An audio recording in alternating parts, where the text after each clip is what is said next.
Então, pessoal, vamos agora aqui para uma explicação sobre vetores no R3.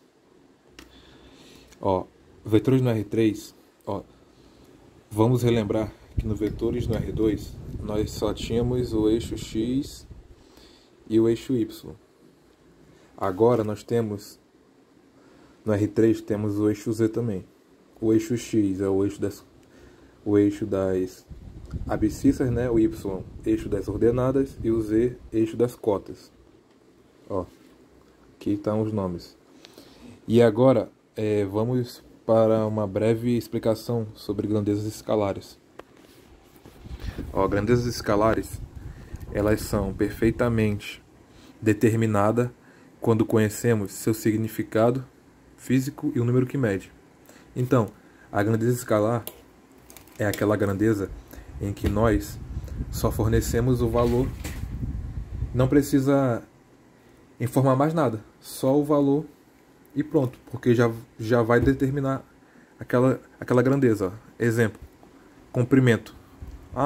Um comprimento de 10 metros. Então, só precisamos informar o valor e pronto. A pessoa já vai entender. Ó, tempo, 2 segundos. Só. Temperatura, 40 graus Celsius. Massa, 80 kg. Quando informa só isso, todo mundo já entende. Agora, grandezas vetoriais são totalmente diferentes. As grandezas vetoriais, elas necessitam informar também a direção e sentido, ou seja, a gente tem que formar um módulo, né, que é o valor, a direção e o sentido. Exemplo, velocidade. Se eu falar apenas velocidade de 30 km por hora. Ué, mas 30 km por hora, aí fica uma informação ainda a ser dada, né? A pessoa fica, ué, mas para que lado? Ó, 30 km por hora na direção horizontal, o sentido da esquerda para a direita. Força. Uma força vertical. Uma força de 30 newtons. Ué, mas em que direção? Horizontal ou vertical? Na direção vertical, na direção de baixo para cima. A aceleração. Uma aceleração de 30 metros por segundo ao quadrado na direção horizontal, no sentido direita para esquerda. Então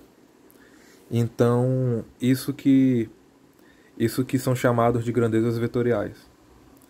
Agora vamos para a principal definição, a principal diferença entre reta orientada e segmento orientado. A reta orientada, ela é uma reta infinita, ou seja, ela não acaba. Então, todo tipo de reta é infinita. Agora, segmento orientado, ele tem um tamanho fixo, né? E não é infinito.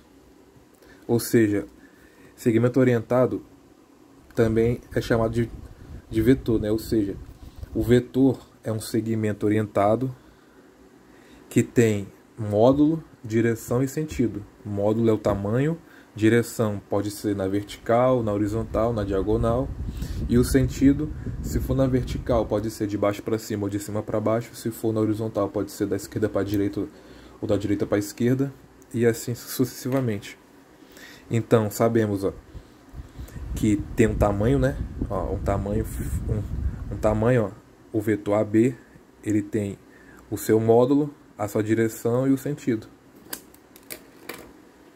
Agora vamos ver aqui sobre segmento equipolente. Segmento equipolente são dois segmentos iguais, né? Ou seja, que possuem mesma direção, mesmo sentido e mesmo comprimento ao módulo. Então, se dois segmentos eles têm a mesma direção, eles têm o mesmo sentido e têm o mesmo comprimento, então eles podem ser chamados de segmentos equipolentes. Agora aqui vamos para a base canônica ou base ortogonal. A base canônica ortogonal são os vetores I, J e K. Ou seja, eles são chamados de vetores unitários, né? Porque seu módulo é 1. Nós temos aqui, o vetor I representa o eixo das abscissas, né? Que é aqui, o x igual a 1, y igual a 0 e z igual a 0. O j é o vetor, representa o vetor das ordenadas, né? Ó, porque é o x igual a 0, o y igual a 1 e o z igual a 0. O k representa o vetor do eixo das cotas, ó, porque ó, x igual a 0, y igual a 1, y igual a 0 e z igual a 1. Ó, aí ó, nós temos o vetor, os vetores unitários, né, que são da base ortogonal, ó, eles formam uma combinação linear com um vetor normal, ó, que nem aqui do exemplo. Ó. O vetor U tem as ordenadas, ó, 3, 2 e 5. Aí, se for representar eles com a base ortogonal, fica 3i mais 2j mais 5k. Porque o i é do eixo x, o j do y e o k do z. Agora, se nós formos falar de módulo, o módulo do vetor, módulo de qualquer vetor, ó, nós temos o vetor AB. O vetor AB, aí, o vetor A tem as ordenadas 2, 0, 3 e o B 5, menos 3 e 1. Para acharmos o módulo, nós temos que fazer, ó, igual na geometria analítica no R2, ó, 5 menos 2, menos 3, menos 0, 1 menos 3. Depois que fizermos isso, nós vamos colocar eles ao quadrado, somando tudo, e o resultado que dá representa o módulo. 3 ao quadrado mais 3 ao quadrado mais menos 2 ao quadrado. Aí deu raiz de 22. Ó. Então, esse é o módulo do vetor AB. E nos vetores, o módulo ele é representado dessa seguinte forma, ó, com dois traços. Porque quando é um escalar, nós temos somente um tracinho aqui, ó, em volta dele, representando o módulo.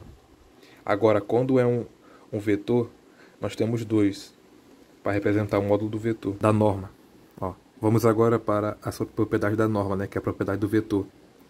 Ó, um vetor, o módulo do vetor, ele pode ser maior ou igual a zero.